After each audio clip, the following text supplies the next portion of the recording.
Good afternoon, Miss Irene. Good afternoon po, ma'am. Okay, Miss Irene, can you tell me about yourself? My name is my name is Irene Paralagcagente. I'm 24 years old. I live in Delicalinga, Aurora, Isabela. My husband name is Reginador Cagente. He is 31 years old, and I have two kids. The name of my son is Giancarlo Cagente.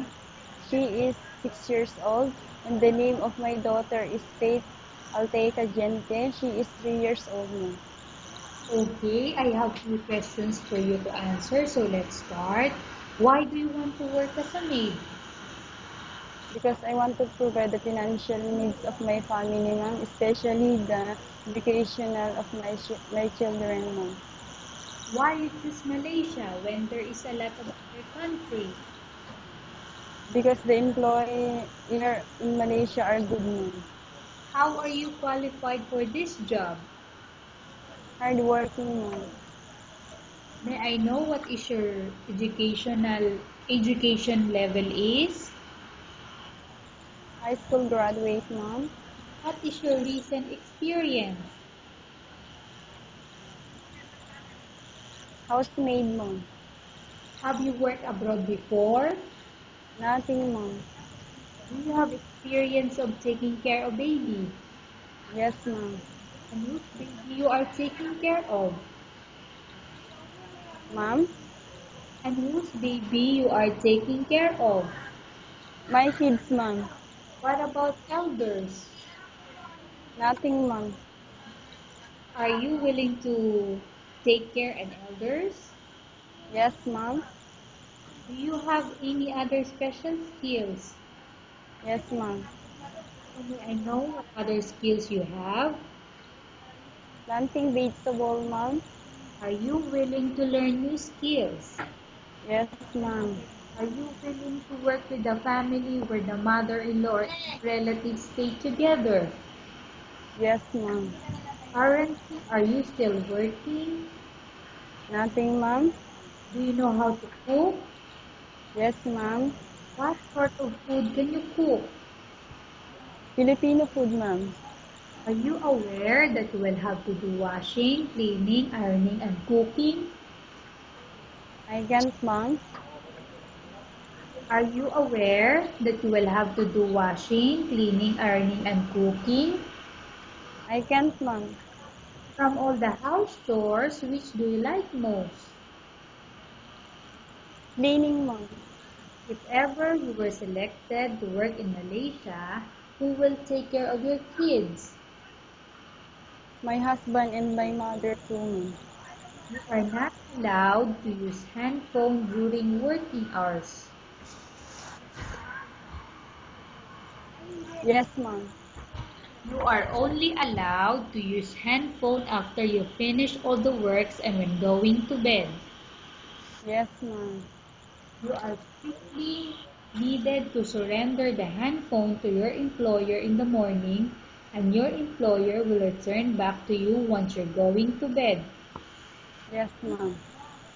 If ever your employer finds out that you're abusing or using your handphone and it's affected your work performance, your employer will confiscate your handphone and you're not allowed to hold it anymore.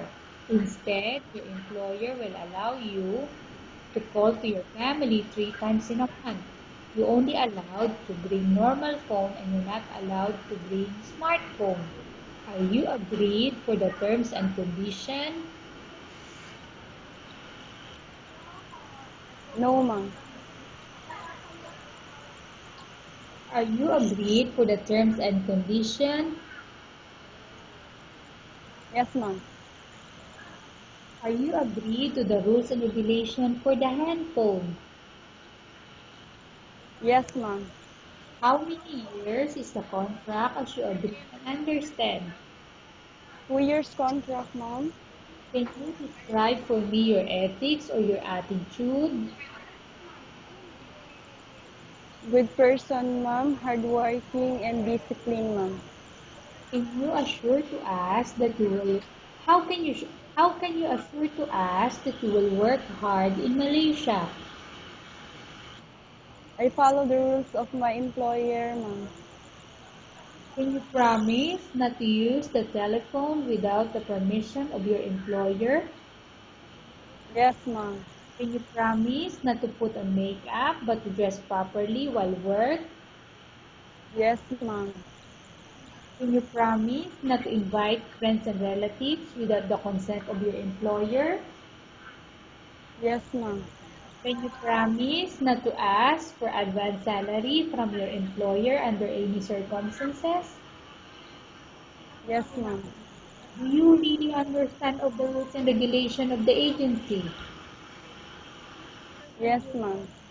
Do you pay any placement fee for you to come to Malaysia to work as a maid? No, ma'am. Do you have history of sickness, example breast cancer or any other illness? No, ma'am. Do you suffer from any skin diseases, allergy or physical defect? No, ma'am.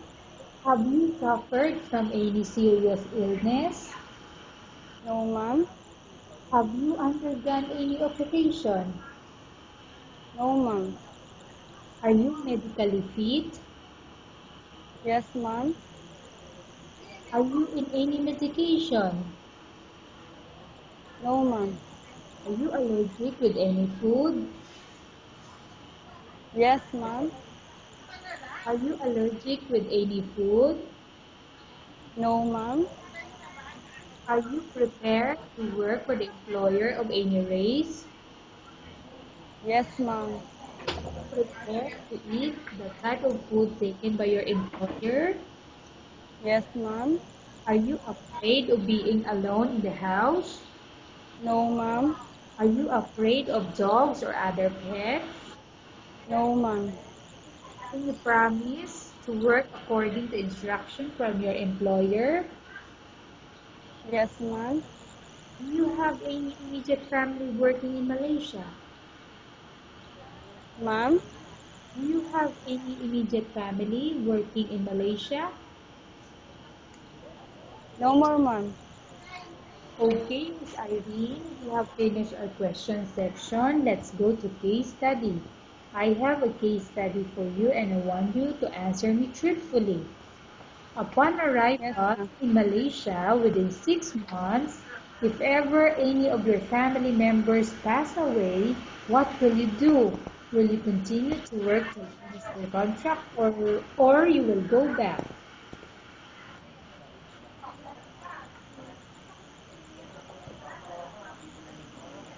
Ma'am, can you repeat the question, ma'am? Okay.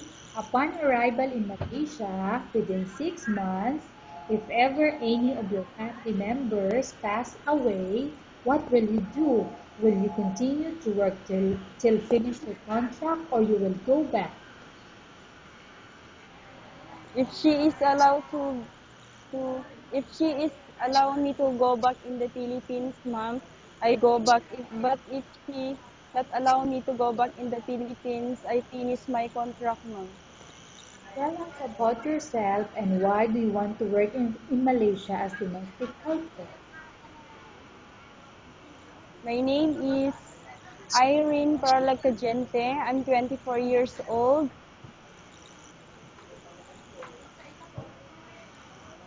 That's it, ma'am.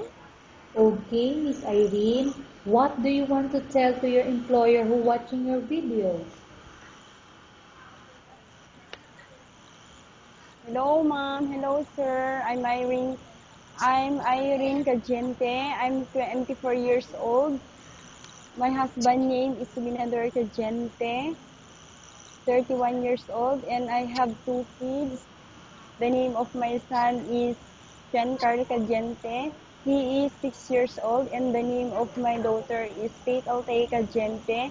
She is 3 years old, ma'am. Okay, thank you very much, Miss Irene. We will update to your agency if there's any selection made by the employer.